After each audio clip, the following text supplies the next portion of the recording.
about all this weather? Record snowfall in western Japan. The drought in Texas is reaching historic proportions. Homes completely demolished, businesses wiped out. At least 98 people are killed as floods sweep through the Nigerian city of Ibadan. As ecosystems, human health, and ozone layers are being decimated around the world, tests continue to pour in showing what many are calling the chemtrail geoengineering footprint of aluminum, barium, and strontium. As we continue to see more and more aerosols in our skies, many are beginning to ask what could be some of the agendas behind these damaging programs. While geoengineers claim that their models to spray 10 to 20 million tons of toxic aluminum into our skies are to cool the planet, numerous studies indicate that adding aerosols into our atmosphere create a temporary regional cooling at the expense of an overall warming of the planet. This, along with many other developments, leads me and many others to believe that there are many agendas behind geoengineering programs. The American Association for Aerosol Research Conference in Orlando provided some clues as to what one of the many agendas could be. I met with NASA scientist Dr. Hui Su at the Aerosol Clouds and Precipitation Symposium, who confirmed that adding aerosols into our atmosphere from geoengineering programs could be used for weather control. I'd like to introduce the class to meteorologist Scott Stevens. And we're here in Hawaii. We're actually in production of my next film, which is called Why in the World Are They Spraying?, which is an investigation into what we believe is one of the many agendas into geoengineering, which is weather control and how aerosols do and are required to actually corporatize our weather. I think that I did get the gist of your first question, even though it was about every fourth word that you stated. And I think you were asking about scientific claims. And essentially, as stated in the film, geoengineers are proposing spraying 10 to 20 million tons of toxic aluminum into our skies for the stated goal of cooling the planet. During our research and what we found, there are many risks associated with geoengineering. Some of that is changes in soil pH, changes in weather patterns, droughts in certain areas, rain in other areas, ozone depletion, which we didn't cover in the film. However, NOAA has recently reported a significant decline in our protective ozone layer. So really all of the risks that geoengineers are discussing are occurring, which is deeply concerning to us. But the documentation that we covered in the film essentially covered the contamination, which is now being found around the world. Since we released the first film, people all over the world have been testing the rain, and rain's a very good indicator of atmospheric contamination. What they're finding is what many now are calling the chemtrail geoengineering footprint of aluminum, barium, and strontium. Those metals now, which were not there 15 years ago, and in some cases have increased over 50,000 percentage points. We're talking about very significant increases. They match what geoengineers plan to do. They also, what we see in the sky in terms of our global dimming and the trails spreading out from aerosols, that matches numerous geoengineering models as well. In the metals that we are finding, which is not speculation, they match a number of geoengineering patents. Actually, devices, one that we referred to in the film, the Wellspot patent, which was a device designed to fit on an airplane and literally spray aluminum, barium, and other metals. And again, those match geoengineers' plans exactly. We've been looking for a source, for this contamination. We have not been able to find one other than from the geoengineering programs that have been started. You mean a mobile platform? Because there isn't a point source for all of this. There's a mobile platform. So we're seeing the aerosols everywhere. Who's seen the chemtrails? I want to see a raise of hands from the class. Who has seen at least an abundance of contrails in the sky? Many down there? I mean, well, very few? The thing is, I don't think, like you said in the end of your film, I would say more than 90% of the people here are not aware of this issue, which is why I'm bringing it up at the university here. You were going to say something, Cosmo? It's not really easy for us to differentiate between contrails and chemtrails. I mean, I understand. Yeah, because I was there too. As a weatherman, I was there too. in the alternative media, I was coming up with this term. But as a meteorologist and with access to tools, I'm like, I should be able to get to the bottom of this. I should be able to understand what's going on. And that took 6 years for me because I was not excited about where, the conspiracy theorists were going with this, which was all about depopulation and poisoning. I'm like, there's much simpler ways to poison people if that's where you want to go. And so I became very aware that there was some kind of directed energy or manipulation of the planet's energy when it comes to weather. That was very easy for me to see with the geometric patterns and squares and cubes and radial patterns and all kinds of weird things going on in the clouds. But what I couldn't place and understand was how the chemtrails fit into that, if they did at all. And that took me buying cameras, 2 computers, and some time-lapse software, and then beginning to establish long-term surveillance. And it was only through that process of observation and just a methodology that I had to establish in 2004, 2005 that I came up with a reason, a purpose for this. And it had to deal with discovering atmospheric discontinuities. When you look at those trails, and I see more on the Pacific side of Mexico through Baja and along the Sierra Madre, they're abundant there, especially when there are storms coming into California and into Baja, of which we're moving into one of those situations over the next 2 days. So if you are on the West Coast or on that western side of Mexico, it's probable that you'll see those aerosols and those trails. But what I found interesting was that these trails do not remain intact. They don't remain tubes or straight lines. They begin to deform. And it's how those trails deform, much like when you put a barium into a body and do an MRI or magnetic resonance imaging to see how the circulation system works. The barium and the aluminum is important for these geoengineers to understand how our planet's atmosphere is changing. It is moving. In meteorology, we're taught that we get, radiosonde balloons. They go up twice a day from widely spaced locations, and occasionally we get reports from aircraft. These people running these black operations have access to untold sums of money. And so they can do these things in real time. And it is a weatherman, a meteorologist's dream to have access to the information that these people do. Because with that information, we could provide you with a forecast with an accuracy that is amazing. 4, 5, 6, 7, 8, 14 days in advance. That is not out of the realm of possibility with the information and the technology that these people are using. So those trails are up there to discover atmospheric discontinuities. A few questions there. We've already seen in class, have you heard of Piers Corbin? I've shown to the class how Piers Corbin has predicted weather 3-4 weeks ahead of time, right? I have not seen that, but I'm not opposed. That's a very real possibility. I mean, where's he forecasting for? What part? He's a UK astrophysicist who runs Weather Action, and he bases it on lunar and solar readings, and he's had over 85% accuracy. And those are energies that are not included in today's standard atmospheric models. So he's looking at some delta, some change in parameter that is not included in the global forecast system models. And that's something that has to be incorporated in mainstream meteorology. One of the questions the students had, I guess, about they remained kind of unconvinced with the large amounts of aluminum that were found in these natural areas, such as the 61,000 parts per million.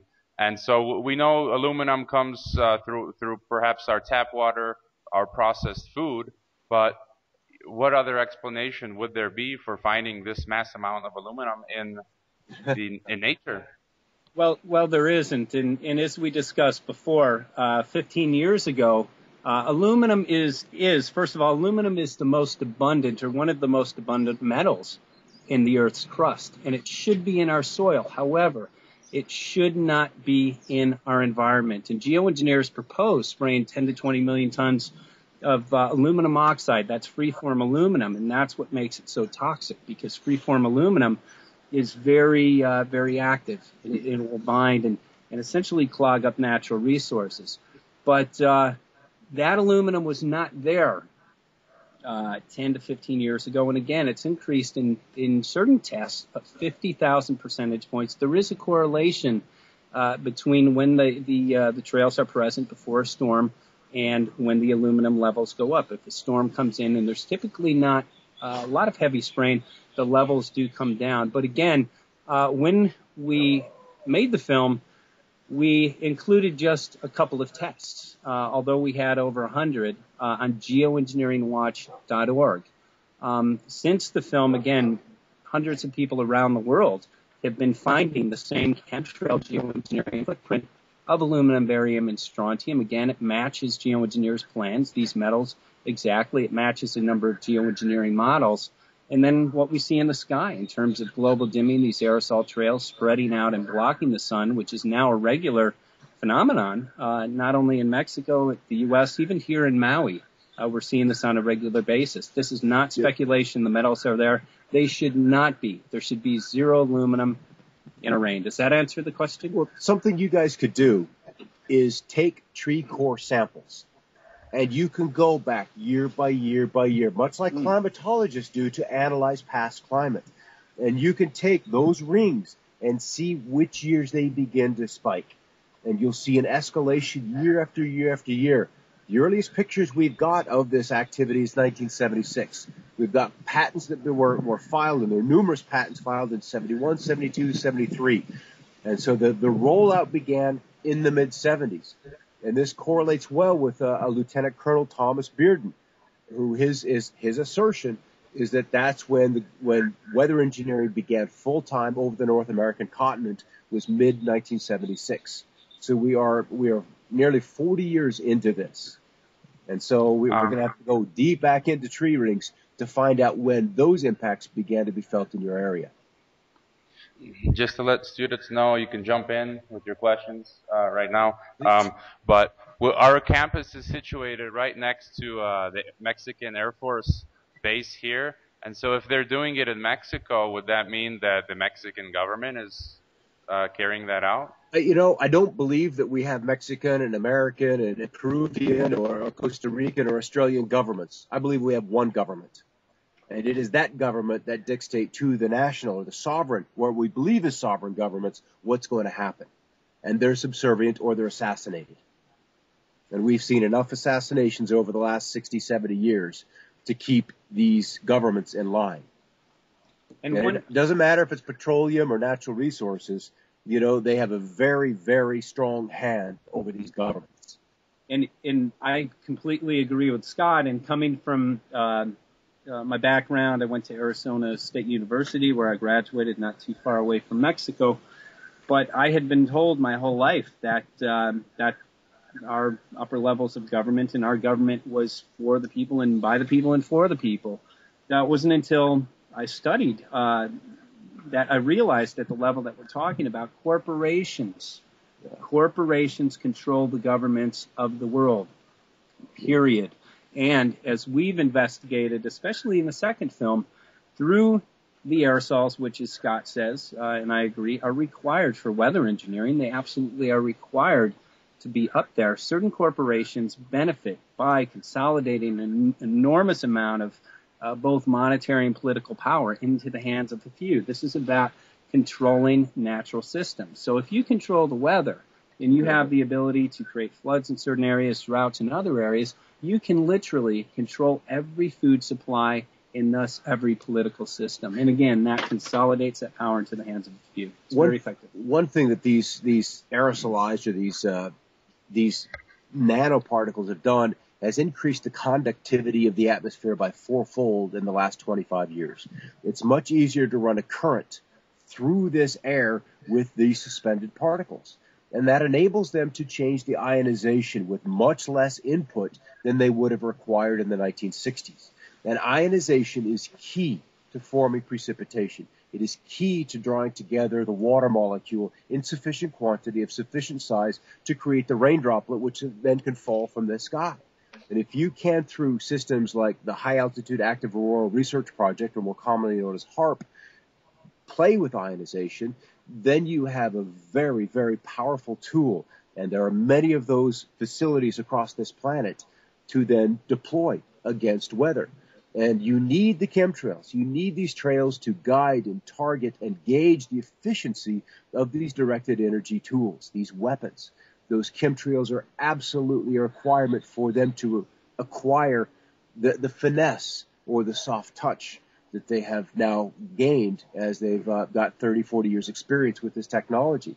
Because there's some freaky pictures of clouds back in the 70s and 80s, and that's a little more subdued now as they have learned how to do things a little more gently, but still very firmly, to steer and guide the jet stream. And they tend to work under high pressures. You build a high pressure, you build a dome of atmosphere, and that gently guides the current, the flow of the air, the jet stream. You guys are in the tropics, and so you're dealing with those easterlies. And that is, that's not that difficult to play with. It's well within their realm of technology and now skill to engineer this planet's weather. And as long as we're not aware of it, it's a secret weapon. It is still an act of God. And what we have seen is 2011, the most expensive year in weather disasters across this globe. And I promise you, 2012 will eclipse that. Well, about this part of the corporations ruling the investigation or the bioengineering problem, about, well, if they are with this cloud seeding creating droughts and or environmental disasters, I mean, that is bad for corporations, isn't it? Or if they are planning to, for example, create a MGO that can resist the high levels of aluminum in the soil, but it's also going to make people sick. I mean, that's less consumers for the corporations, right? So why would they be doing this? You get sicker consumers, and sicker consumers are more profitable for the system. And what we covered in the film was the Hegelian dialectic, problem, reaction, solution. Through creating a problem, getting a reaction, whether it's sickness, whether it's crop failure, there becomes the solution. That solution, instead of being in the hands of nature or hands of God, comes into the hands of corporations. And then men gain monetary and, again, political power for this. And what we see in terms of soil contamination, we know conclusively now that our soil pHs are changing around the world. That's not speculation. We know conclusively that our soils are being contaminated because of the contamination in our rain. When it's in the rain, it gets into the soil. And we know conclusively now that we've seen a significant decline in ecology. Our ecology here on Maui, Hawaii is collapsing. I've interviewed several farmers. Many people grow organically out here. We've seen between, we've seen between a 60 and 70% decline in the farmers here who grow organic foods in their yields in just a 10-year period. So what happens through that decline? And there is Monsanto. They have patented a stress-resistant seed. The seed will grow in drought conditions. The seed will grow in heavy metal contamination, exactly what we're seeing around the world. Specifically aluminum. They're engineering seeds to deal with aluminum in soils. And it's this free-form aluminum. So, as long as that information is contained at the top, then all of these separate compartments may not know exactly what they're doing to contribute to the decline, so they can go home and sleep at night. But if they had a grasp, an awareness of the grand picture, they would likely revolt. They would likely not show up to work and say, listen, I know where this is going. I see this picture now. I've had discussions with Navy physicists who in 71, 72, 73 were developing these mixtures. And they were not told this was what it was for. It was just so they could hide technology or hide forces from radar. That was the illusion that they were told from Soviet spy satellites. We need to be able to create a cloud cover, and it ended up being used for another purpose. So there's a lot of distraction to get scientists to come up in one direction and do their work, give it back to their masters, if you will, and then the masters will use it for whatever they choose, which are usually not what the scientists and the workers are told it is for. And that's the problem. There's no integrity. And Monsanto has a slogan. They say, we want to own everything that grows. Farmers do not want genetically modified seeds, and there's no way that Monsanto can gain a market share and own every growing thing on the planet and genetically modify it unless there's a reason to do that. And the reason to do that is farmers now are not getting the yields. They either go out of business or they're forced to go into the GMO seeds. And that is complete corporatization of our natural system. How many people have a spiritual background? I'm going to go there in the interview. How many of you, students? Has anybody read the Bible? Anybody studied a lot of the scripture? And the reason I state this, many of our prophecies talk about in the end times, this system that develops that is not of God or not of nature, that deserves and desires to be worshipped. And that's what we're talking about. We're talking through the destruction of things that are dependent on natural systems. And I guess the awakening that I had out here in Maui, Hawaii, a lot of people live dependent of corporations. They grow their own food. They're dependent on sunshine, natural seeds, and rain. But now that's changing, and things are starting to die. And what corporations do by genetically modifying our weather and genetically modify our foods, they literally usurp the authority of nature and bring it under the authority of man so that man can gain money and power. And people live freely off of the land. They are dependent on nature here. And if things change, which they are going in that direction, not only here in Maui, but around the world, what happens if these people here that live 2 blocks away from where we're talking right now have to go to genetically modified seeds? They won't be able to replant their seeds. They will have to go back year after year from Monsanto. They may have to take classes. What are the requirements? And that is the end of freedom. That is the end of freedom as we know it. Well, a beautiful thing with Mexico is that you've not allowed that GMO corn in. You still have lots and lots and lots of that heritage corn, and be strong. Be strong. Do not let these American companies infect your nation. Just do not let it happen. Do not let it happen. Because once they're in, they're in. It's an infection. I thought I read that recently that in Mexico City they approved, at least on an experimental level, to allow GM corn. I'm not sure if you're aware of that. Yeah, that would not be good. That would not. It would. No, because it contaminates that which is natural. And how do you re-engineer those seeds? How do you bring back their ability to create viable young for the next generation? And we've got solutions for that, but that's a whole other topic. Any final questions? Want to come up? Or? I love seeing hands up. Yeah.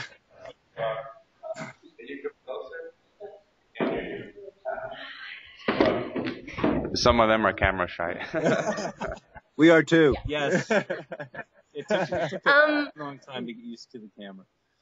Besides the aluminum, have you ever, on the detriment of the crops, have you been able to test negative substances within the food, like for example in an apple or anything that could directly affect human health, not just on the soil but on the actual crops?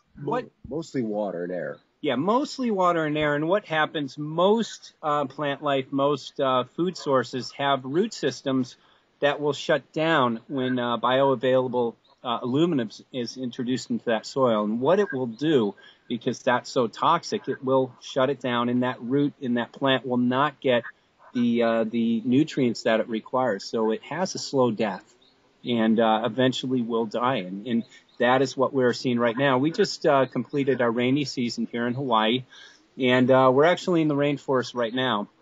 And Scott just came from a very dry part of Colorado, but the Hawaiians here say this year when it rained, things turned brown, things started dying. Typically it should turn green. So the decline is here. In Mount Shasta, they are seeing a significant decline, and this is pretty much standard throughout the world. The palm tree that we covered and was peeling the bark off, I was actually there about a month ago. That's on the other side of the island. That palm tree, if it's not dead, it was on its maybe last month of life. It was almost dead. So that's very standard. Is that the death of that palm tree due only to the aerosols, to the chemtrails? We're not sure about that, but what we do know, a Maui County official tested over 30 rain tests here on Maui, all which showed the chemtrail footprint of aluminum, barium, and strontium. And we do know that that will weaken trees, and that's when disease comes in. That's when your insects destroy trees, when the trees weaken. We're seeing this around the world. And then for humans, that ends up with neurological issues, Parkinson's, Alzheimer's, those kind of late in life diseases get moved forward into instead of your 70s and 80s, they begin to manifest in your 40s and 50s, and then you're done. You never make it to retirement age, and so then they don't have to pay out Social Security. So there's just this agenda to weaken the human body, and it's not just in America, and it's not just in Europe, but it's global. And I believe that we have an opportunity to transcend this. And if we're sick, if we're struggling to feed ourselves, we're not capable of thinking clearly. We're not at the top of our game. And certainly then we're not capable of questioning the authority and let alone standing up to it. And that's a decision each and every one of us is going to have to make individually and also as collectives. Do we want to retain our sovereignty? Do we want to retain our clean water and our food, the ability to keep our children and our families healthy? And in this environment, that's going to be a challenge. You've shown us in your film the research you've done, the high amounts of aluminum and barium, as well as the patents on aluminum-resistant seeds. We've looked at geoengineering reports in this class. Here I have 1976 UN treaties on environmental modification. Secretary of Defense William Cohen's talking about environmental modification. There's a 2005 weather modification research bill, and on and on. And so, what are some tips that advice that you can give to people, because you present this evidence to people and they have a hard time coming to terms with it. What are some things that I did? I had a hard time coming to terms with it. I mean, I was not willing to go there. The day I had the realization, I was sick. I got sick to my stomach because as a weatherman, I realized I'm not forecasting the weather. I'm trying to forecast the intent of an organization, and that's impossible to do. It's impossible to do. And that's why so many weathermen get it wrong. They get it wrong time and time again because they're not forecasting the weather anymore. And what I would like to say, since the film has been released, over 10 million people have seen this. We now have worldwide movements in county ordinances and ordinances to ban geoengineering programs around the world. That's one of the reasons why I'm here on Maui. We just finished our ordinance where we have a county official sponsoring this. So the first step has been taken. But at any rate, what we're finding again in terms of geoengineering, the contamination is there. That's not speculation. If it's not coming from geoengineering, we have a very, very serious problem because it is creating ecosystem collapse and human health collapse. So we better find it pretty quickly and get rid of it, okay? But again, if it's not coming from geoengineering, what we need to realize is that geoengineers now are calling for emergency geoengineering above the Arctic. And what we believe they're doing, because there is this mass awakening going on, they see county ordinances and people say, no, we don't want this above our region.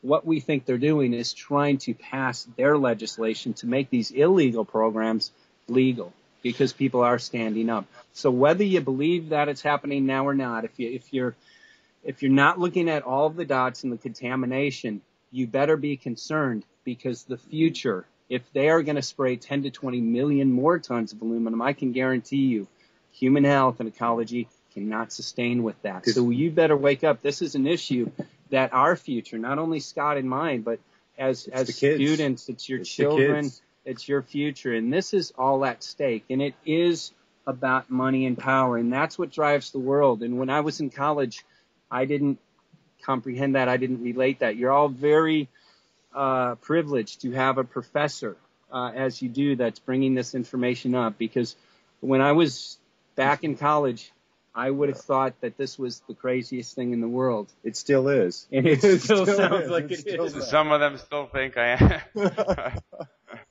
But you are. You have a courageous and an honorable professor, and I want you to know how thankful I am for you to be addressing this, sir. But that, that's largely what they count on, is the unbelievability factor. That it's too fantastic. It's too impossible to do. And that's where I was. It took me, I'm 12 years into this now, little bit by little bit, and I can't convince you that it's happening. Nobody could convince me that it was happening. I had to come to that realization on my own. I had to see it for myself. I had to have my own personal experience. And only through that way can somebody come to an understanding and a realization of what's going on. They're all personal conversions. And once that happens, there's no going back. Nothing can ever be unlearned once you learn it. And that's a beautiful thing about experiences. Once you move through it, you're through it, and it becomes wisdom.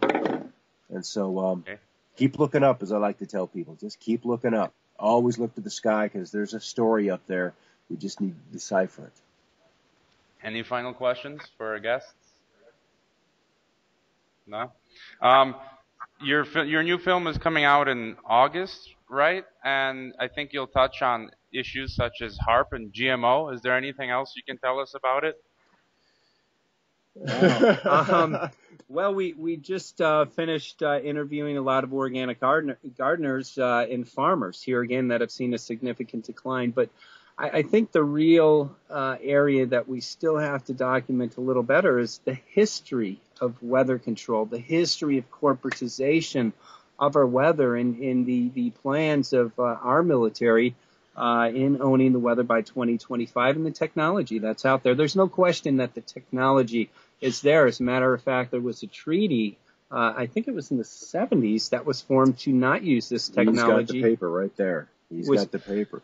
But I think it applies to countries and not corporations. Well, that's how you get around it. Nick Begich told us this. He said the one loophole, this is a world-renowned H.A.R.P expert, he said the loophole is this: countries can use this technology above their land. Their own properties. And weather control is used to modify and manipulate weather thousands of miles away. So you can spray, modify over the Pacific Ocean, or over the United States of America, and affect weather in Japan, or affect weather in Europe. The Earth is a closed system.